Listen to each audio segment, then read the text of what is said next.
ಈ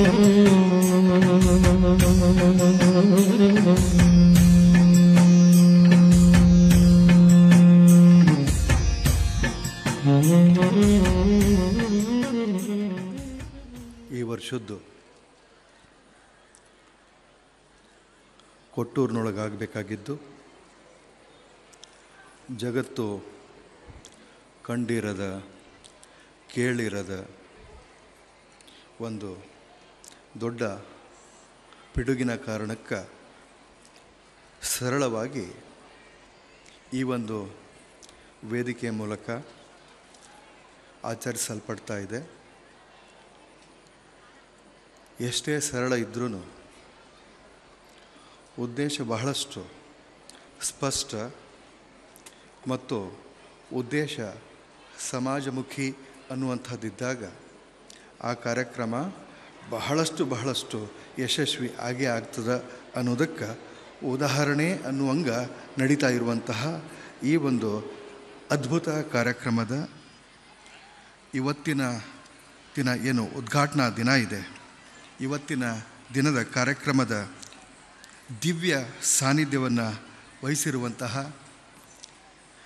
ಆಧುನಿಕ ಭಗೀರಥ ಅಂತ ಅತ್ಯಂತ ಆ್ಯಪ್ಟ್ ಸೂಕ್ತವಾಗಿ ಅವರನ್ನು ಕರೆದದ್ದನ್ನು ನಾನು ಬಹಳಷ್ಟು ಖುಷಿಯಿಂದ ನೆನೆಸ್ಕೊಳ್ತೇನೆ.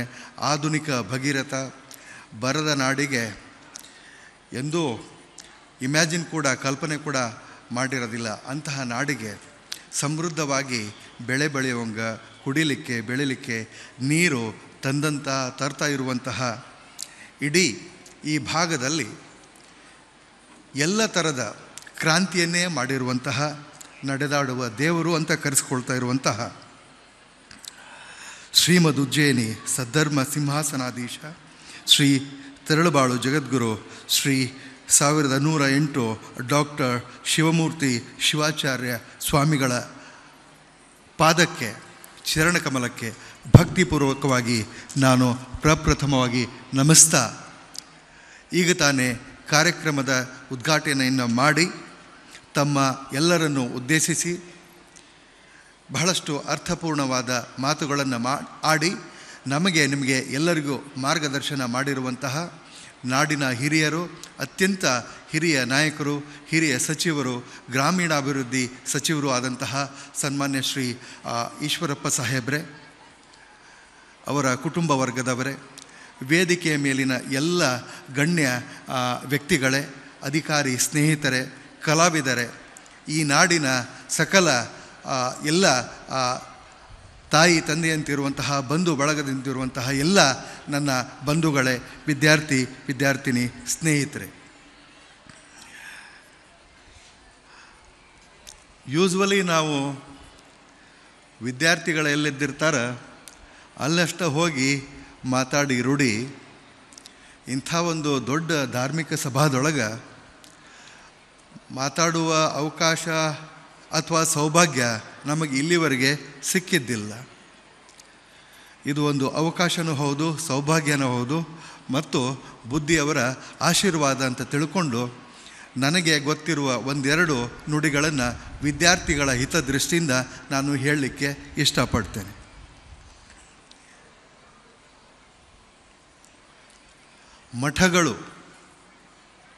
ಮಠಗಳು ಯಾವ ರೀತಿ ಕೆಲಸಗಳನ್ನು ವಿಶೇಷವಾಗಿ ನಮ್ಮ ರಾಜ್ಯದಲ್ಲಿ ಮಾಡ್ತಾ ಬಂದಿವೆ ಅಂತಂದ್ರೆ ಯಾವುದನ್ನು ಯಾರೂ ಮಾಡೋಕ್ಕೆ ಸಾಧ್ಯ ಇಲ್ಲ, ಅದನ್ನು ಮಠಗಳು ಮಾಡ್ಕೋತಾ ಬಂದಾವ ಅನ್ನುವಂಥದ್ದು.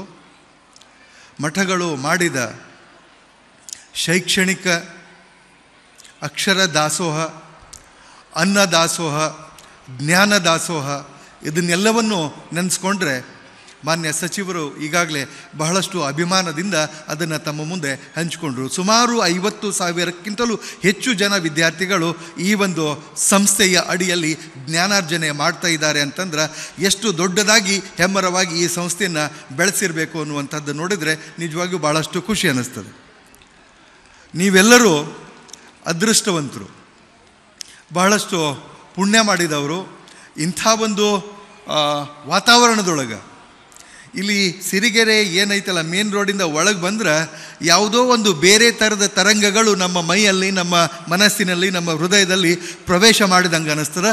ಕಂಪ್ಲೀಟ್ ವಾತಾವರಣನ ಬೇರೆ ಅನ್ನಿಸ್ತದೆ. ಅದಕ್ಕೆ ಕಾರಣ ಏನಂತಂದ್ರೆ ಈ ಒಂದು ಪೂಜ್ಯ ಗುರುಗಳ ಅತ್ಯಂತ ಸಮಾಜಮುಖಿಯಾಗಿ ನಾನು ಜೀವ ಇರು ತನಕ ಇವರೆಲ್ಲರ ಸಲುವಾಗಿ ಇಡೀ ಸಮಾಜಕ್ಕಾಗಿ ನಾನು ನನ್ನ ಜೀವನವನ್ನು ಮುಡುಪಾಗಿಟ್ಟು ಕೆಲಸ ಮಾಡಬೇಕು ಅಂತ ಮಾಡ್ತಾ ಇರುವಂತಹ ಆ ವೈಬ್ರೇಷನ್ಸು ಸುಮಾರು ನಾವು ದೂರದಿಂದ ಹೈವೇದಿಂದ ಒಳಗೆ ಬಂದ ಕೂಡಲೇ ಆ ವೈಬ್ರೇಷನ್ಸು ಅಥವಾ ತರಂಗಗಳು ನಮ್ಮನ್ನು ಮುಟ್ತಾವ ಅಂತ ಹೇಳಿ ತಿಳ್ಕೊಂಡು ಭಾಳ ಖುಷಿ ಅನ್ನಿಸ್ತದೆ. ಯಾವಾಗ ನಾವು ಇಲ್ಲಿ ಬಂದೀವಿ ಅಷ್ಟು ಖುಷಿಯಿಂದ ಬಂದೀವಿ. ಅಂಥ ವಾತಾವರಣದೊಳಗೆ ಅಭ್ಯಾಸ ಮಾಡಕತ್ತವರು, ಜ್ಞಾನಾರ್ಜನೆ ಮಾಡಕತ್ತವರು ನೀವೆಲ್ಲರೂ ಬಹಳಷ್ಟು ಪುಣ್ಯವಂತರು ಅಂತ ಹೇಳ್ತಾ, ಇಲ್ಲಿ ನಿಮಗೆಲ್ಲ ಸಾಂಸ್ಕೃತಿಕ ಕಾರ್ಯಕ್ರಮಗಳನ್ನು ಕೇಳುವ ಆಸೆ ಬಹಳಷ್ಟಿದೆ ಅಲ್ಲ? ಡ್ಯಾನ್ಸ್ ನೋಡಬೇಕು, ಹಾಡು ಕೇಳಬೇಕು, ಸೂರ್ಯಕಾಂತ್ ಅವರು ಇನ್ನಷ್ಟು ಹಾಡಬೇಕು, ಅವ್ರಕ್ಕಿಂತ ಜೋರ ನಾವ ಹಾಡಿ ಖುಷಿ ಪಡಬೇಕು. ಇಂಥ ಸಂದರ್ಭದೊಳಗೆ ನಾವು ಮಾತಾಡಂದ್ರೆ ಹೆಂಗೆ ಮಾತಾಡೋದು? ಇಲ್ಲಲ್ಲ, ಮುಗಿಸಿಬಿಡಬೇಕು. ಮುಗಿಸೋಣ. ನಾನು ಒಂದು ಸಲ ಹೀಗೆ ಕಾರ್ಯಕ್ರಮದೊಳಗೆ ಮಾತಾಡಕತ್ತಿದ್ದೆ. ನನ್ನ ಅದೃಷ್ಟೋ ದುರದೃಷ್ಟೋ ಅವತ್ತು ಕಡಿಕೆ ಕೊಟ್ಟಿದ್ದರು, ನನಗೆ ಲಾಸ್ಟಿಗೆ ಕೊಟ್ಟಿದ್ದರು. ಮುಂಜಾನೆ 10:10ವರೆಗೆ ಕಾರ್ಯಕ್ರಮ ಶುರುವಾಗ್ಯದ. ನನ್ನ ಪಾಳೆ ಬಂದಾಗ 2:30, 10:30ಯಿಂದ ಶುರುವಾದ್ರೆ 11:30, 12:30, 1:30, 2, 4 ತಾಸು ಕುಂತು ಕೇಳ್ಯಾರ ಮಂದಿ. ಆಮೇಲೆ ನನ್ನ ಪಾಳೆ ಏನು ಮಾಡೋದು? ಬಂದದ್ದನ್ನು, ಪಾಲಿಗೆ ಬಂದದ್ದು ಪಂಚಾಮೃತ ಅಂಥೇಳಿ ಅದನ್ನು ಸ್ವೀಕಾರ ಮಾಡಿ ಮಾತಾಡಬೇಕಲ್ಲ. ಆವಾಗ ನಾನು ಅವ್ರಿಗೆ ಕೇಳಿದೆ, ಎಲ್ಲರಿಗೂ ಹೊಟ್ಟೆಂತೂ ಹಸ್ದಿದೆ, ಹೊಟ್ಟೆ ಹಸಿವಾಗ್ಯದ. ಹೊಟ್ಟೆ ಹಸಿವಾದಾಗ ಎಷ್ಟು ಚಲೋ ಮಾತು ಹೇಳಿದ್ರು ಎಲ್ಲಿ ತಿಳಿತಾವ? ಮಗ್ಗಲಕ್ಕೆ ಸೂರ್ಯಕಾಂತನ ಕುಂದಿರಿಸಿ ಮಾಂತೇಶ್ ಬೆಳಗಿ ನೀ ಮಾತಾಡಪ್ಪ ಅಂದ್ರೆ ಹೆಂಗ? ಕಣ್ಣೆಲ್ಲ ಅತ್ತಾಗ. ಆದರೂ ನಾನು ಅವತ್ತು 2:30ಗೆ ನಾ ಏನು ಮಾಡಿದ್ನೆ ಅಂದ್ರೆ ಒಂದ ಮಾತು ಹೇಳಿದೆ, ನಾನು ಬರೇ 5 ನಿಮಿಷ ಮಾತಾಡ್ತೇನೆ. 5 ನಿಮಿಷದೊಳಗೆ ನಾನು ನನ್ನ ಮಾತು ಮುಗಿಸ್ಲಿಲ್ಲ ಅಂದ್ರೆ ನೀವು ಶಾಂತ ಚಿತ್ತರಾಗಿ ಕುಂದರ್ರಿ. 5 ನಿಮಿಷ ಮಾತಾಡ್ತೀನಿ ನಾನು. 5 ನಿಮಿಷದೊಳಗೆ ನಾನು ಅಕಸ್ಮಾತ್ ನನ್ನ ಮಾತು ಮುಗಿಸ್ಲಿಲ್ಲ ಅಂದ್ರೆ ಮತ್ತೆ ಅರ್ಧ ತಾಸು ಮಾತಾಡ್ತೀನಿ ಅಂದೆ. ಈಗ ಯಾವುದು 5 ನಿಮಿಷ ಬೇಕಾ ಅರ್ಧ ತಾಸು ಬೇಕಾ? 5 ನಿಮಿಷ. ನಾನು ಅರ್ಧ ತಾಸು ಮಾತಾಡೋಂಥ ಬುದ್ಧಿಯವರು ಆದೇಶ ಮಾಡ್ಯಾರ ನನಗೆ. ಹೀಗಾಗಿ ನಾನು ಸ್ವಲ್ಪ ಜಾಸ್ತಿನ ಮಾತಾಡವ. ಹೇಳಬೇಕು ಅಂತ ಏನೇನು ಇಟ್ಕೊಂಡು ಬಂದೀನಿ ಅದನ್ನು ಅಷ್ಟೂ ಹೇಳಬೇಕು. ನಾನು ನೀವು ಕೇಳ್ತೀರಿ ಅಂಥೇಳಿ ನನಗೆ ವಿಶ್ವಾಸ ಅದ. ಕೇಳಲಿಲ್ಲಂದ್ರೂ ಹೇಳೋಬೇಕಂತ ಬಂದೀನಿ ನಾನು. ನಂದು ಧೈರ್ಯನ. ಜೀವನದೊಳಗೆ ಇಂಥ ಒಂದು ಅತ್ಯಂತ ಪವಿತ್ರ ವಾತಾವರಣದೊಳಗೆ ನಡೆದಾಡುವ, ಕಲಿಯುವ, ಉಣ್ಣುವ, ಆಡುವ ಸೌಭಾಗ್ಯ ಭಾಳ ಕಡಿಮೆ ಮಂದಿಗೆ ಸಿಗ್ತದೆ. ಅದರಲ್ಲೂ ವಿಶೇಷವಾಗಿ ಮಠದ ಸಂಸ್ಕೃತಿ ಒಳಗೆ ಬೆಳೆದಂಥವರು ಒಂದಿಲ್ಲ ಒಂದು ದಿವಸ ಸಮಾಜದೊಳಗೆ ಅತ್ಯಂತ ದೊಡ್ಡ ಆಸ್ತಿ ಆಗೇ ಆಗ್ತಾರೆ ಅನ್ನುವಂಥ ವಿಶ್ವಾಸ ನಮಗಿದೆ. ಅಂಥ ಸಂಸ್ಕಾರಗಳು ಈ ಮಠದ ವಾತಾವರಣದೊಳಗೆ ಸಿಗ್ತಾವೆ. ನಾನು ಬಂದ ಕ್ಷಣದಿಂದ ಇಲ್ಲಿಯವರೆಗೆ ಮಾನ್ಯ ಸಚಿವರು ಹೇಳಿದ ಹಾಗೆ ಅನೇಕ ಒಳ್ಳೆಯ ಸಂಸ್ಕಾರಗಳನ್ನು, ಸಂದೇಶಗಳನ್ನು ಸಣ್ಣ ಸಣ್ಣ ಕೆಲಸಗಳ, ಸಣ್ಣ ಸಣ್ಣ ಕಾರ್ಯಕ್ರಮಗಳ ಮೂಲಕ ಅವರು ನಿಮಗೆ ತಿಳಿಸುವಂಥ ಪ್ರಯತ್ನ ಮಾಡ್ತಾ ಇದ್ದಾರೆ. ನಮಗೆ ಸ್ವಾತಂತ್ರ್ಯ ಹಂಗೆ ಸಿಕ್ಕಿಲ್ಲ, ಬಹಳಷ್ಟು ಕಷ್ಟಪಟ್ಟು ನಾವು ಅದನ್ನು ಪಡ್ಕೊಂಡೀವಿ ಅನ್ನುವಂಥದ್ದು ಇರ್ಬೋದು, ಅಥವಾ ನಮ್ಮ ಸಾಹಿತ್ಯ ಸಂಗೀತ ಇರಬಹುದು, ಅಥವಾ ನಮ್ಮ ಶರಣ ಮತ್ತು ವಚನ ಪರಂಪರೆ ಇರಬಹುದು, ಶರಣರ ಕಾಯಕ ತತ್ವ ಇರಬಹುದು. ಅದನ್ನು ಅಷ್ಟೂ ಬಹಳಷ್ಟು ಸೂಚ್ಯವಾಗಿ ನಿಮಗೆ ತಿಳಿಸೋ ಪ್ರಯತ್ನ ಮಾಡ್ತಾ ಇದ್ದಾರೆ. ನಾವೆಲ್ಲರೂ ಸಿನಿಮಾದ ಹಾಡು ಕೇಳಿದ ಕೂಡಲೇ ಎದ್ದು ಕುಣಿಬೇಕು ಅಂತ ಅನ್ನಿಸ್ತತ್ತಲ್ಲ. ಸಿನಿಮಾದ ಹಾಡು ಕೇಳಿದ ಕೂಡಲೇ ಬುದ್ಧಿಯವರು ಕೇಳಿದ್ರು, ಇವರೆಲ್ಲ ಹೆಂಗೆ ಕಲ್ತಾರೆ, ಇವನ್ನ ಎಲ್ಲಿ ಕಲ್ತಾರ ಅಂತ. ಈ ಸಿನಿಮಾ ಹಾಡುಗಳನ್ನು ಹೆಂಗೆ ಕಲ್ತಾರ ಅವರು, ಎಲ್ಲಿ ಕಲ್ತಾರ ಅಂತ. ಎಲ್ಲಿ ಕಲ್ತೀರಿ? ಟಿ ವಿ ನೋಡಿ ಕಲ್ತೀರಿ. ಸಿನಿಮಾದ ಹಾಡುಗಳನ್ನು ಎಲ್ಲಿ ಕಲ್ತಾರ ಅಂತ. ನಿಮಗೆ ಇವತ್ತು ಸೋಷಿಯಲ್ ಮೀಡಿಯಾ ಏನೈತಲ್ಲ, ಸೋಷಿಯಲ್ ಮೀಡಿಯಾ ಅನೇಕ ಪಾಲಕರು ಏನದಾರಲ್ಲ, ಇಲ್ಲಿ ಪಾಲಕರು ಬಹಳಷ್ಟು ಮಂದಿ ಅದಾರ. ತಂದೆ ತಾಯಿ ಬಂಧು ಬಳಗ ಬಹಳಷ್ಟು ದೊಡ್ಡವರು ಇದ್ದಾರೆ, ಮಕ್ಕಳು ಇದ್ದಾರೆ. ಕಾಲರ್ ಟೈಟ್ ಮಾಡ್ಕೊಳ್ಳೋ ವಿಷಯ ಅಂತ ನನ್ನ ಮಗನಿಗೆ ನಾನು ಸ್ಯಾಮ್ಸಂಗ್ ಏನೋ ಒಂದು ಪ್ರೋ ಮ್ಯಾಕ್ಸ್ 21 ಅಂತ ಬಂದತಿ, ಅದನ್ನು ಕೊಡಿಸೀನಿ ಅಂತ. ಅದೇನ್ರಿ, ನಾನು ನನ್ನ ಮಗನಿಗೆ ಐಫೋನ್ ಕೊಡಿಸೀನಿ 1.5 ಲಕ್ಷದ್ದು. ನನ್ನ ಮಕ್ಕಳಿಗೆ ಇಂಥದ್ದು ಕೊಡಿಸೀವಿ, ಅಂಥದ್ದು ಕೊಡಿಸೀವಿ, ಇಂಥದ್ದು ಕೊಡಿಸೀವಿ. ಸರಿ, ಅದನ್ನು ಕೊಡಿಸಿ ಆದಮೇಲೆ ನಿನ್ನ ಮಗ ಅಥವಾ ಮಗಳು ಎಷ್ಟು ಬದಲಾವಣೆ ಆಗ್ಯಾರ, ಎಷ್ಟು ಜ್ಞಾನ ಕಳಿಸ್ಯಾರ, ಒಮ್ಮೆರ ನೀವು ಪರೀಕ್ಷೆ ಮಾಡಿರೇನು? ಅದರಿಂದ ನಿಮ್ಮ ಮಕ್ಕಳು ಏನೇನು ಆಗ್ಲಿಕ್ಕತ್ತಾರ ಅದನ್ನು ನೋಡಿರೇನು? ನಾನು ಅನೇಕ ವಿದ್ಯಾರ್ಥಿಗಳಿಗೆ ಹೇಳೋದಿಷ್ಟೇ, mobile is not a luxury, mobile is a necessity. ಅವಶ್ಯಕತೆ, ನಿಮಗೆ ಏನು ಅವಶ್ಯಕತೆ ಐತಲ್ಲ ಅಷ್ಟಕ್ಕೆ ಮಾತ್ರ ಅದನ್ನು ಬಳಸಬೇಕು. ಅದು ಬಿಟ್ಟು 24 ತಾಸು ಮೊಬೈಲ್ದೊಳಗೆ ಇರುವಂಥದ್ದು ಅಲ್ಲ. 24 ತಾಸು ಮೊಬೈಲ್ದೊಳಗೆ ಇರುವುದಂತ ಕೆಲವೊಂದಿಷ್ಟು ಜನ ಇದ್ದಾರೆ. 1 ತಾಸು ಅಥವಾ 2 ತಾಸು ಅವರು ತಮ್ಮ ಮೊಬೈಲ್ನೊಳಗೆ ಹಿಂಗೆ ಮಾಡದಿದ್ರ, ಅಂದ್ರೆ ಸ್ಕ್ರೋಲ್ ಮಾಡದಿದ್ರ, ಫೇಸ್ಬುಕ್ಕು, ವಾಟ್ಸಪ್ಪು, ಇನ್ಸ್ಟಾಗ್ರಾಮು, ಟ್ವಿಟರು ಏನಾರ ನೋಡದಿದ್ರೆ ಅವರು ರೆಸ್ಟ್ಲೆಸ್ ಆಗ್ತಾರಂತ, ಅವರಿಗೆ ಮಾನಸಿಕ ಅಶಾಂತಿ ಉಂಟಾಗ್ತದಂತ. ಡಾಕ್ಟರ್ ಆನಂದ್ ಪಾಂಡ್ರಂಗಿ ಅವರು ಫೇಮಸ್ ಸೈಕಿಯಾಟ್ರಿಸ್ಟ್ ಹೇಳುವಂಗೆ ಇದು ಒಂದು greatest melody of recent times are present times. It's a melody, it's a disease. ಇದು ಒಂದು ರೋಗ ಅಂತ ಹೇಳ್ತಾರೆ. ಈ ರೋಗಕ್ಕೆ ತುತ್ತು ಆಗಿ ಆಗಿ ಆಗಿ ಒಂದು ಹಂತಕ್ಕೆ ಹೆಂಗೆ ಹೋಗ್ತೀವಿ ಅಂದ್ರೆ ನಾವು ಮೊಬೈಲ್ ಇಲ್ಲದೆ ನಮ್ಮ ಜೀವನನೇ ಇಲ್ಲೇನು ಅಂತ. ಆದ್ರೆ ನಾನು ವಿದ್ಯಾರ್ಥಿಗಳಿಗೆ ಹೇಳೋದಿಷ್ಟೇ, ಜ್ಞಾನ ಗಳಿಸೋ ಟೈಮ್ನೊಳಗೆ there is no alternative to any guru. ಗುರುವಿಗೆ ಆಲ್ಟರ್ನೇಟಿವ್ ಇನ್ನೊಬ್ಬ ಯಾವೂ ಇಲ್ಲ. ಗುರು ಗುರುವೇ. ಹಾಗೆ ಪುಸ್ತಕನೇ, ಪುಸ್ತಕಿಗೆ ಆಲ್ಟರ್ನೇಟಿವ್ ಯಾವುದೂ ಇಲ್ಲ. ಎಲ್ಲನೂ ನೀವು ಸಾಫ್ಟಾಗಿ ಸಣ್ಣ ಮೊಬೈಲ್ದೊಳಗೆ ನೋಡ್ತೀನಿ ಅಂದ್ರೆ ಪುಸ್ತಕ ಓದುವಾಗ ಎಷ್ಟು ಖುಷಿ ಆಗ್ತದೆ ತೆಗೆದು ಓದುವತ್ನಾಗ, ಹೌದಾ ಇಲ್ಲ? ಪುಸ್ತಕಕ್ಕೆ ಆಲ್ಟರ್ನೇಟಿವ್ ಇಲ್ಲ, ಬದಲಿಯ ವ್ಯವಸ್ಥೆ ಯಾವುದೂ ಇಲ್ಲ. ಹಾಗೆ ಗುರುವಿಗೂ ಬದಲಿಯ ವ್ಯವಸ್ಥೆ ಯಾವುದೂ ಇಲ್ಲ. ಆ ದೃಷ್ಟಿಯಿಂದ ಮೊಬೈಲಿಗೆ ನಾವು ಎಷ್ಟು ಮಹತ್ವ ಕೊಡಬೇಕು ಅಷ್ಟು ಕೊಟ್ಟು ಮೊಬೈಲ್ ಡೇಟಾನ ಆದಷ್ಟು ಹಾಕಿಸ್ಕೊಳ್ಳೋದು ಬಿಟ್ಟು ಬೇಸಿಕ್ ಸೆಟ್ ಮಾತ್ರ ಇಟ್ಕೊಳ್ಬೇಕು. ಎಲ್ಲ ಪೇರೆಂಟ್ಸ್ ಏನದಿರಲ್ಲ, ದೊಡ್ಡ ದೊಡ್ಡ ರೊಕ್ಕ ಕೊಟ್ಟರೆ ಮಕ್ಕಳಿಗೆ ಮೊಬೈಲ್ ಕೊಡಿಸಿ ನೀವೇನು ಅವ್ರನ್ನ ಉದ್ಧಾರ ಮಾಡೋಕತ್ತಿಲ್ಲ, ಅವ್ರನ್ನ ಹಾಳು ಮಾಡೋಕತ್ತೀರಿ ಅಂತೇಳಿ ಬಹಳಷ್ಟು ಖಡಕ್ಕಾಗಿ ನಾನು ಇಲ್ಲಿ ಹೇಳಲಿಕ್ಕೆ ಇಷ್ಟಪಡ್ತೀನಿ. ಇನ್ನೊಂದು, ಇಂಥ ಟೈಮ್ನೊಳಗೆ ಹೇಳುವಂಥದ್ದು, ಎಲ್ಲರೂ ಒಂದು ಏನಾದರೂ ತೊಗೊಂಡು ಹೋಗಬೇಕು, ಏನಾದರೂ ಸಂದೇಶ ತೊಗೊಂಡು ಹೋಗಬೇಕು. ಬುದ್ಧಿಯವರು ಇವತ್ತು ನಮಗೆ ಒಂದು ಸಂದೇಶ ಕೊಡ್ತಾರೆ, ಒಂದು ಆಶೀರ್ವಚನ ಕೊಡ್ತಾರೆ. ಅವರು ಈ ಒಂದು ಏನು ಬದಲಾಗ್ತಾ ಇರುವಂತಹ ಸಮಾಜದೊಳಗೆ ಈಗಿನ ಸಂದರ್ಭಕ್ಕೆ ನಮಗೇನು ಬೇಕೋ ಅಂತಹ ಮನಸ್ಸಿಗೆ ಒಂದು ಟಾನಿಕನ್ನು ಇವತ್ತು ನಮಗೆ ಕೊಡ್ತಾರೆ. ಅದನ್ನು ತೊಗೊಂಡು ಹೋಗಬೇಕು ಅಂತ ಬಂದಿರ್ತೀವಿ. ಆದರೂ ಕೂಡ ಅದು ಟೈಮ್ ಆದಂಗೆ ಸ್ವಲ್ಪ ಏನಾಗ್ತದೆ, ಮನಸ್ಸು ಬೇರೆ ಕಡೆಗೆ ಹೋಗಲಿಕ್ಕೆ ಇದು ಮಾಡ್ತದೆ. ಅಂಥದ್ದು ಆಗಬಾರ್ದು.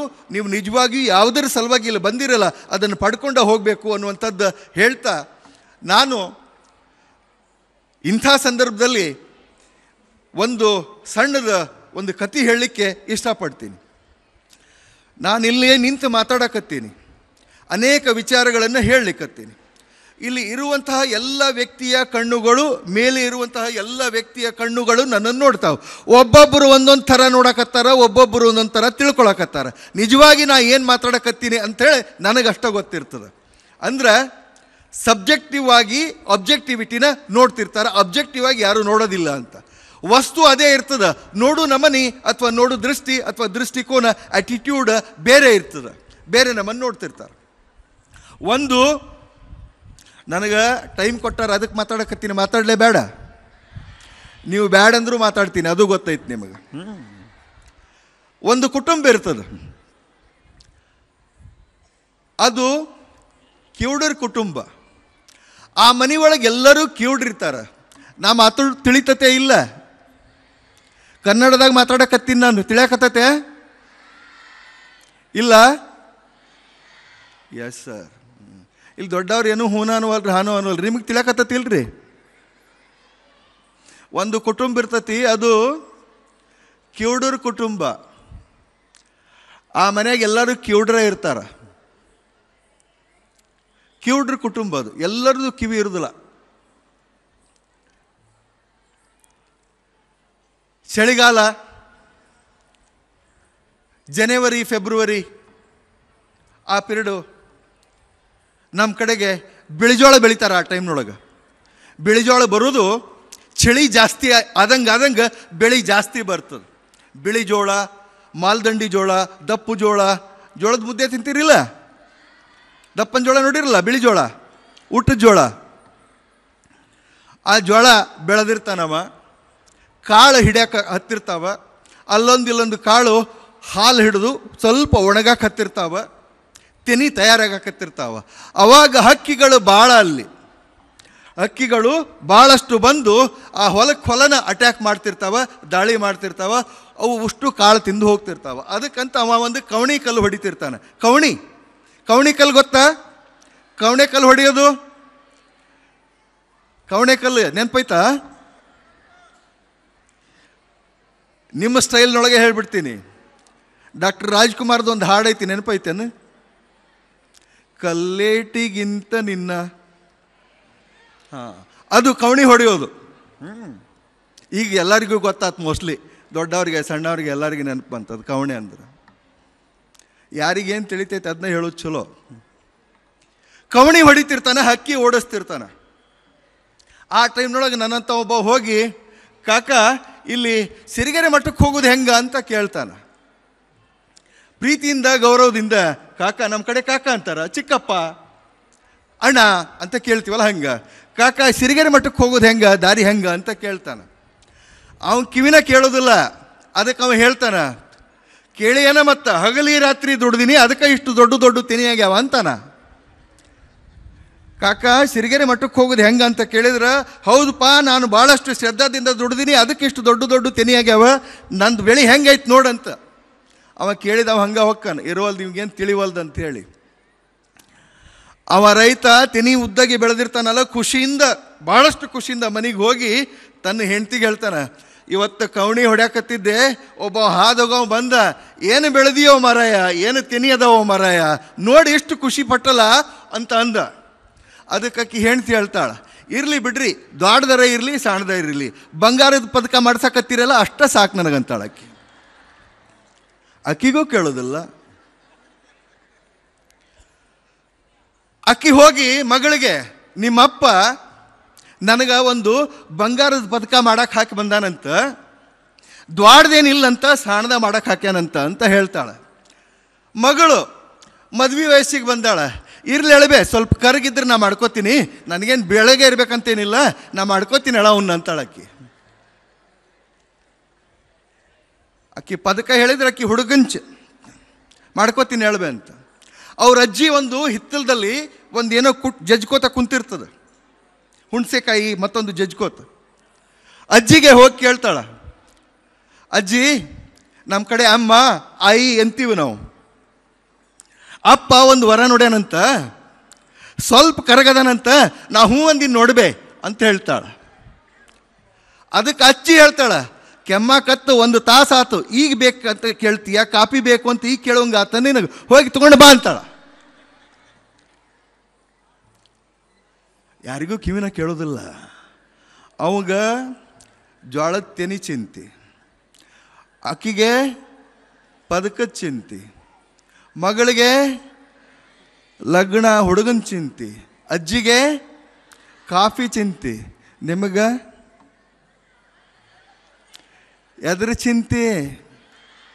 ನೋಡ್ರಿ, ಇಲ್ಲಿ ಬೇಕಾದ ನಡೀತಿರ್ತದೆ, ಆದ್ರೂ ನಮಗೆ ಏನು ಬೇಕಲ್ಲ, ನಾವು ಕಿವುಡರಾಗಿ, ಮೂಕರಾಗಿ, ಕುರುಡರಾಗಿ ನಮಗೇನು ಬೇಕೋ ಅದಷ್ಟ ತೊಗೊಂಡು ಹೋಗ್ತೀವಿ. ಹಿಂಗಿರುವತ್ನಾಗ ನಮ್ಮದು ಆ್ಯಟಿಟ್ಯೂಡ್ ಹೆಂಗಿರ್ಬೇಕಂದ್ರೆ, ನಾವು ದೃಷ್ಟಿಕೋನ ಹೆಂಗಿರ್ಬೇಕಂದ್ರೆ, ಇಂಥ ಕಾರ್ಯಕ್ರಮಗಳಲ್ಲಿ ದ ಬೆಸ್ಟ್ ಏನೈತಲ್ಲ ಅದು ಅಷ್ಟು ತೊಗೊಂಡು ಹೋಗೋನು. ಸುಮ್ಮನೆ ಚಪ್ಪಾಳಿ ಹೊಡೆದು, ಶೀಟಿ ಹೊಡೆದು ಅಥವಾ ಚಪ್ಪಾಳಿ ಹಾಕಿ ಡ್ಯಾನ್ಸ್ ಮಾಡಿ ಹೋಗೋದಲ್ಲ. ಇಲ್ಲಿ ಬಹಳಷ್ಟು ಅರ್ಥಪೂರ್ಣ ಸಂದೇಶಗಳು ಸಿಗ್ತಾವೆ. ಇಡೀ ನಮ್ಮ ಜೀವನವನ್ನು ಬದಲಿ ಮಾಡ್ಕೊಂಡಿರಬೇಕು ಅಂಥ ಒಂದು ಸಂದೇಶಗಳು ಅಥವಾ ಮಾರ್ಗದರ್ಶನ ನಮಗೆ ಇಲ್ಲಿ ಸಿಗ್ತಾವೆ. ಅದನ್ನು ತೊಗೊಂಡು ಹೋಗಬೇಕು ಅನ್ನುವಂಥದ್ದು ಇರಬೇಕು. ನಿಮಗೂ ಹಂಗೈತೆ? ಇಲ್ಲ. ಸೊ ಆ ಥರದ ಜ್ಞಾನ ದಾಹ ವಿದ್ಯಾರ್ಥಿಗಳಲ್ಲಿ ಇರಬೇಕು ಅನ್ನೋದನ್ನು ಹೇಳ್ತಾ, ಜೀವನದೊಳಗೆ ಮಕ್ಕಳಿದ್ದವರು, ಸಣ್ಣ ಮಕ್ಕಳಿದ್ದವರು ಸಮಾಜದ ಬಗ್ಗೆ ಪ್ರೀತಿನ, ಕಳಕಳಿನ ಬೆಳೆಸ್ಕೋಬೇಕು. ಇತರರ ಬಗ್ಗೆ ಕಳಕಳಿ ಬೆಳೆಸ್ಕೊಳ್ಬೇಕು. ದೇಶದ ಬಗ್ಗೆ ಅಭಿಮಾನ, ಪ್ರೀತಿ, ಗೌರವ ಇರಬೇಕು.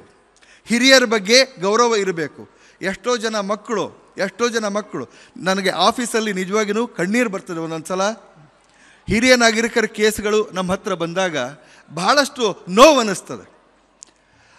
ಆ ತಂದೆ ತಾಯಿ ಗಳಿಸಿದ ಆಸ್ತಿನ ಇರುವಲ್ದು ಅಂಥೇಳಿ ಮಕ್ಕಳ ಹೆಸರಿಗೆ ಮಾಡಿದ ಮೇಲೆ ಆ ಮಕ್ಕಳನ್ನು ಪೂರ ಹೊರಗೆ ಹಾಕಿ ಆ ತಂದೆ ತಾಯಿನ ಹೊರಗೆ ಹಾಕಿ ಅವರು ಭಿಕ್ಷೆ ಬೇಡುವ ಸ್ಥಿತಿಗೆ ತರುವಂತಹ ಮಕ್ಕಳು ಕೂಡ ಈ ಸಮಾಜದೊಳಗೆ ಅದಾರೇನಪ್ಪ, ಈ ಜಿಲ್ಲೆಯೊಳಗೆ ಅದಾರೇನಪ್ಪ ಅಂತಂದ್ರೆ ಅದಾರ. ದಿನ ಕೇಸ್ ಬರ್ತಾವೆ ನಮ್ಮ ಹತ್ರ.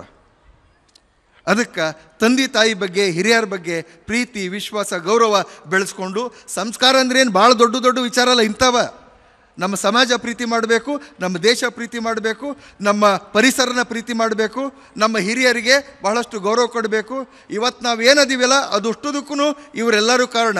ನಮ್ಮ ಹಿರಿಯರು, ನಮ್ಮ ಸಮಾಜ, ನಮ್ಮ ದೇಶ, ನಿಸರ್ಗ, ಪರಿಸರ ಇಂಥದಕ್ಕೆ ಕೃತಜ್ಞವಾಗಿ ಬದುಕಬೇಕು ಅನ್ನುವಂಥದ್ದನ್ನು ಹೇಳಿ, ವಿದ್ಯಾರ್ಥಿಗಳಿರುವಾಗ ಯಾವತ್ತೂ ದೊಡ್ಡ ಕನಸು ಕಾಣಬೇಕು.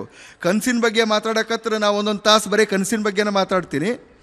ಕನಸಿನ ಬಗ್ಗೆ ಒಂದು ತಾಸು ಮಾತಾಡಲೇ, ಒಂದು ನಿಮಿಷನಾಗ ಹೇಳಲೆ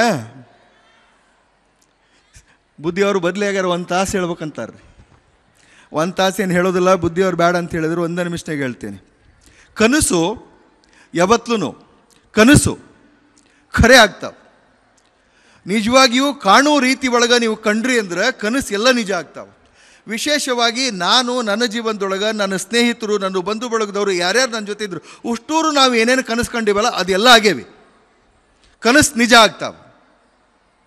ಯಾರು ಏನು ಆಗ್ಬೇಕಂತ ಅಂದ್ಕೊಂಡಿದ್ರೋ ಅವೆಲ್ಲವೂ ಆಗೇ ಆಗ್ತಾವೆ.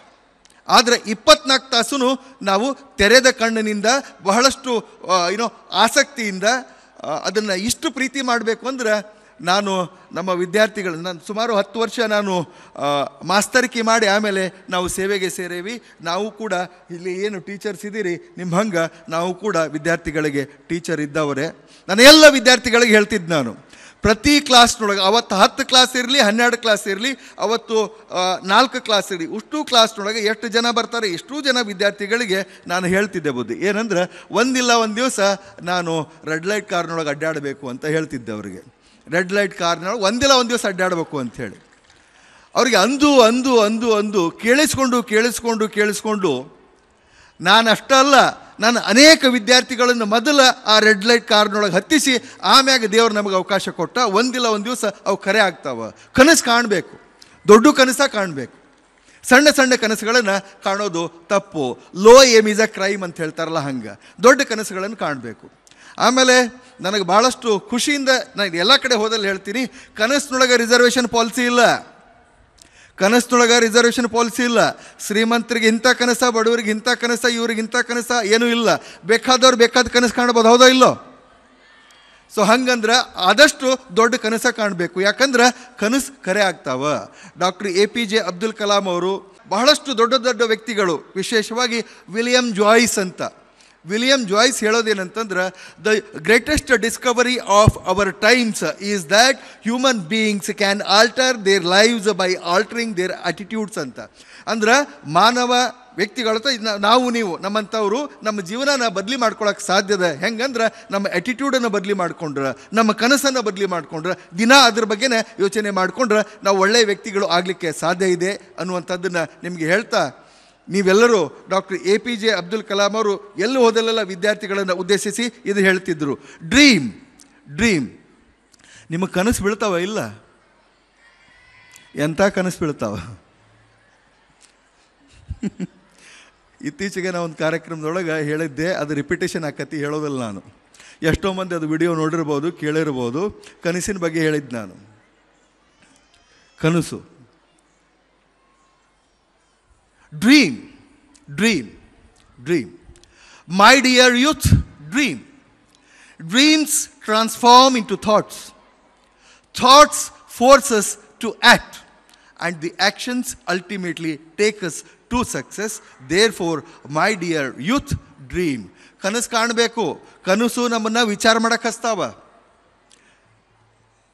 ಸುಮ್ಮನೆ ಹಂಗೆ ಒಂದು ಇಲ್ಲಿ ವಿದ್ಯಾರ್ಥಿಗಳ ಎಷ್ಟು ಮಂದಿ ಇದಿರಲ್ಲ ಅಷ್ಟ, ಸ್ಟೂಡೆಂಟ್ಸ್ ಅಷ್ಟೂರು ಒಂದು ಕ್ಷಣ ಕಣ್ಣು ಮುಚ್ಚ್ರಿ, ಹಾಗೆ ಕಣ್ಣು ಮುಚ್ಚಿರೇ, ಮುಚ್ಚಿದಂಗಾರ ಮಾಡಿರಿ. ಮುಚ್ಚೋದು ಬೇರೆ, ಮುಚ್ಚಿದಂಗೆ ಮಾಡೋದು ಬೇರೆ. ಕಣ್ಮುಚ್ಚ್ರಿ, ಕಣ್ಮುಚ್ಚಿರೇ? ಹಾಂ, ಸರಿ. ಈಗ ನಿಮ್ಮನ್ನು ನೀವು, ನಂದಲ್ಲಿ ಹೊರಗೆ ಕಾರ್ ನಿಂತದ, DC ಒಂದು ಕಾರ್ ಅದ, ಬಿಳಿ ಇನೋವಾ ಗಾಡಿ ಐತಿ. ಆ ಗಾಡಿಯಲ್ಲಿ DC ಚೇರಲ್ಲಿ ನೀವು ಕೂತೀರಿ.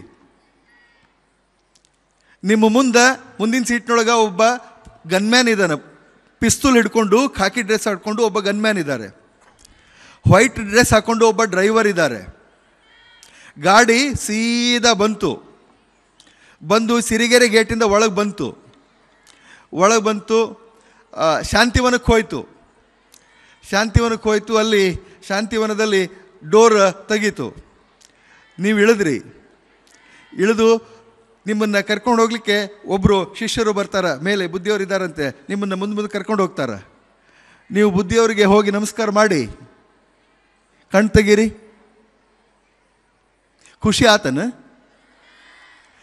ಬರೀ 10, 15, 20 ಸೆಕೆಂಡ್ ಕನಸ್ಕೊಂಡಿರಿ, ಎಷ್ಟು ಖುಷಿ ಆಗೈತಿ. ಇದನ್ನು ತಾಸುಗಟ್ಟಲೆ ಕಂಡ್ರ, ಒಂದು ದಿನ 24 ತಾಸು ಇದ ಕನಸ್ಕೊಂಡ್ರ ಆಗೋದಿಲ್ಲನ? ಆಗ್ತವೆ. ಯಾರು ಒಳ್ಳೆಯ ಕನಸುಗಳನ್ನು, ಸಮಾಜಕ್ಕಾಗಿ ದುಡಿಬೇಕು ಅನ್ನೋ ಕಳಕಳಿ ಇಟ್ಕೊಂಡು ಒಳ್ಳೆಯ ಕನಸುಗಳನ್ನು ಕಾಣ್ತಾರ, ಅವೆಲ್ಲವೂ ಸಾಕ್ಷಾತ್ಕಾರ ಆಗ್ತಾವ, ನಿಜ ಆಗ್ತಾವ.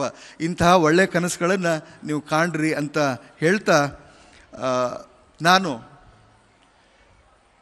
ಬುದ್ಧಿಯವರಿಗೆ ಎಷ್ಟು ಆಭಾರಿ ಆದರೂ ನಾನು ಕಡಿಮೆನೇ. ನಾವು ಅವರ ಋಣದಲ್ಲಿ ಎಂದೂ ಇರ್ತೇವೆ.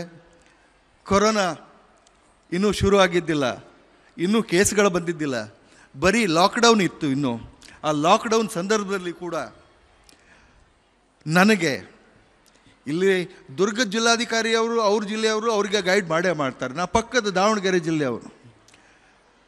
ನನಗೆ ಪ್ರತಿ ಕ್ಷಣ ಹೆಜ್ಜೆಗೂ ಲಾಕ್ಡೌನ್ ಸಂದರ್ಭದಲ್ಲಿಯೂ ಕೂಡ ಜನ ವಿಶ್ವಾಸ ಕಳ್ಕೋಬಾರ್ದು, ರೈತರು ವಿಶ್ವಾಸ ಕಳ್ಕೋಬಾರ್ದು, ಸಾಮಾನ್ಯ ಜನರು ವಿಶ್ವಾಸ ಕಳ್ಕೋಬಾರ್ದು, ಜನ ಉಪವಾಸವಿರಬಾರ್ದು. ಅದಕ್ಕೆ ಏನೇನು ಕ್ರಮಗಳು ಬೇಕು ಅದನ್ನೆಲ್ಲ ತಗೊಳ್ಬೇಕು, ಹಿಂಗೆ ಮಾಡಬೇಕು ಅಂತ ಕೈ ಹಿಡಿದು ನನ್ನ ನಡೆಸಿ ಬಹಳಷ್ಟು ಚೆನ್ನಾಗಿ ನನ್ನನ್ನು ಮಾರ್ಗದರ್ಶನ ಮಾಡಿ, ಇವತ್ತೇನಾದ್ರೂ ನಾವು 4 ಒಳ್ಳೆಯ ಕೆಲಸ ಮಾಡಿದ್ದೀವಿ ಅಂತಂದ್ರೆ ಅದಕ್ಕೆ ನಮ್ಮ ಬುದ್ಧಿಯವರ ಮಾರ್ಗದರ್ಶನ ಮತ್ತು ಕಾಲಕ್ಕೆ ನಮಗೆ ಸಲಹೆ ಸೂಚನೆ ನೀಡ್ತಾ ನಮ್ಮನ್ನು ಈ ಹಂತಕ್ಕೆ ತಗೊಂಡು ಬಂದಿದ್ದಾರೆ. ವಿಶೇಷವಾಗಿ ಆಕ್ಸಿಜನ್ ಕ್ರೈಸಿಸ್ ಅಂತ ನಮ್ಮ ರಾಜ್ಯದಲ್ಲಿ ಉದ್ಭವ ಆಗಿತ್ತು. ಆಕ್ಸಿಜನ್ ಕ್ರೈಸಿಸ್ ನಮ್ಮ ರಾಜ್ಯದಲ್ಲಿ ಉದ್ಭವ ಆದಾಗ, ಬಹಳ ಕಷ್ಟದ ಪರಿಸ್ಥಿತಿಯಲ್ಲಿ ನಾವಿದ್ದಾಗ ಅವರು ಬರೀ ದಾವಣಗೆರೆ ಅಲ್ಲ, ಬರೀ ದುರ್ಗ ಅಲ್ಲ, ಬರೀ ಹಾವೇರಿ ಅಲ್ಲ, ಎಲ್ಲ ಜಿಲ್ಲೆಯ ಎಲ್ಲ ಪೇಷಂಟ್ಸನ್ನು ಯಾರಿಗೆ ಆಕ್ಸಿಜನ್ ಬೇಕೋ ಅವ್ರಿಗೆ ಪೂರೈಸುವಲ್ಲಿ ನಡಕ್ಕೆ ಒಂದು ಇಂಪಾರ್ಟೆಂಟ್ ಕ್ಯಾಟಲಿಸ್ಟ್ ಆಗಿ ತಾವು ಕೆಲಸ ಮಾಡಿಕೊಂಡು ಎಲ್ಲರಿಗೂ ಸಕಾಲದಲ್ಲಿ ಅದು ಆಕ್ಸಿಜನ್ ಸಿಲಿಂಡರ್ಸು ಅಥವಾ ಟ್ಯಾಂಕರ್ಸು ಪೂರೈಕೆ ಆಗುವಂಗೆ ನೋಡಿಕೊಂಡ್ರು. ಅವಶ್ಯಕತೆ ಬಿದ್ದಾಗ ಡೈರೆಕ್ಟಾಗಿ ಮುಖ್ಯಮಂತ್ರಿಗಳಿಗೆ, ಸಚಿವರಿಗೆ ಮತ್ತು ಹಿರಿಯ ಅಧಿಕಾರಿಗಳಿಗೆ ತಾವೇ ಖುದ್ದಾಗಿ ಫೋನ್ ಮಾಡಿ ನಮಗೆಲ್ಲವನ್ನು ವ್ಯವಸ್ಥೆ ಮಾಡಿಸಿಕೊಟ್ಟಂತಹ ಪೂಜ್ಯ ಗುರುಗಳು. ನಿಜವಾಗಿಯೂ ಈ ನಾಡು ಪುಣ್ಯ ಮಾಡಿದೆ. ನೀವೆಲ್ಲರೂ ಪುಣ್ಯವಂತರು, ನಾನು ಕೂಡ ಪುಣ್ಯವಂತ. ಅವರ ಕೃಪಾ ಕಟಾಶೀರ್ವಾದದಿಂದ, ಅವರ ಆಪ್ತ ವಲಯದಲ್ಲಿ ಅವರ ಆಶೀರ್ವಾದದಿಂದ ಕೆಲಸ ಮಾಡಲಿಕ್ಕೆ ಅವಕಾಶ ನಮಗೇನು ಸಿಕ್ಕಿದೆ, ಇದನ್ನು ನಾನು ಎಂದೂ ಮರೆಯೋದಿಲ್ಲ. ಮತ್ತು ನಾನು ಮಾಡಿದ ಪ್ರತಿ ದಿವಸದ ಕೆಲಸ ಕೌಂಟ್ ಆಗಬೇಕು. ಹೆಂಗೆ ಈ to make each day count ಅಂತ ಹೇಳ್ತಾರೆ, ಹಾಗೆ ಪ್ರತಿ ಕ್ಷಣನೂ ಕೂಡ ಅರ್ಥಪೂರ್ಣವಾಗಿ ಜನರ ಸಲುವಾಗಿ, ಜನರಿಗೋಸ್ಕರ ನಾವು ಕೆಲಸ ಮಾಡ್ತೀವಿ ಅಂತ ಹೇಳ್ತಾ, ಪೂಜ್ಯ ಗುರುಗಳ ಆಶೀರ್ವಾದ ನನ್ನ ಮೇಲೆ ಯಾವತ್ತೂ ಇರಲಿ ಅಂತ ಬೇಡ್ಕೊಂಡು, ನಾನು ಈ ಹಿಂದಿನ ಅತ್ಯಂತ ಸಣ್ಣ ಅವಧಿಯಲ್ಲಿ ನನ್ನ ಸ್ವಭಾವ ಅವರಿಗೆ ಸಂಪೂರ್ಣ ಪರಿಚಯ ಆಗಲಿಕ್ಕೆ ಆಗಿದ್ದಿಲ್ಲ. ಆದರೆ ಈ ಒಂದು ದೀರ್ಘ ಅವಧಿಯಲ್ಲಿ ನಾವೇನು ಕೆಲಸ ಮಾಡಿದ್ದೀವಿ ಅದನ್ನು ಗುರುತು ಮಾಡಿಕೊಂಡು ನಮ್ಮ ಪ್ರೀತಿಯಿಂದ ಆಶೀರ್ವಾದ ಮಾಡಿ, ಗೌರವಿಸಿ, ನನ್ನನ್ನು ಬೆನ್ನು ತಟ್ಟಿಸಿ ನಡೆಸ್ತಾ ಇದ್ದಾರೆ. ಅವರಿಗೆ ನಾನು ಯಾವತ್ತೂ ಚಿರಋಣಿಯಾಗಿರ್ತೀನಿ ಅಂತ ಹೇಳ್ತಾ, ವೇದಿಕೆ ಮೇಲೆ ಆಸೀನರಾಗಿರುವಂತಹ ಮಾನ್ಯ ಸಚಿವರಿಗೆ ಮತ್ತು ಎಲ್ಲ ಗಣ್ಯರಿಗೆ ನಾನು ಗೌರವಪೂರ್ವಕವಾಗಿ ನಮಸ್ಕಾರ ಮಾಡಿ, ಇಲ್ಲಿರುವಂತಹ ಎಲ್ಲ ಹಿರಿಯರಿಗೆ ನಾನು ಪ್ರೀತಿಯಿಂದ ನಮಸ್ಕಾರ ಮಾಡಿ, ವಿದ್ಯಾರ್ಥಿಗಳಿಗೆ ಶುಭ ಹಾರೈಸಿ, I wish you all the very best, I wish you all the very best ಅಂತ ಹೇಳಿ ವಿದ್ಯಾರ್ಥಿಗಳಿಗೆ ಶುಭವಾಗಲಿ ಅಂತ ಹಾರೈಸಿ ನನ್ನ ಒಂದೆರಡು ಮಾತುಗಳನ್ನು ಮುಗಿಸ್ತೇನೆ. ಜೈ ಹಿಂದ್, ಜೈ ಕರ್ನಾಟಕ ಮಾತೆ. ಕಾಯಕವೇ ಕೈಲಾಸ ಅಂತ ತಿಳ್ಕೊಂಡು ನಡೆಯೋನು ಅಂತ ನಿರ್ಧಾರ ಮಾಡಿ ನನ್ನ ಮಾತು ಮುಗಿಸ್ತೇನೆ.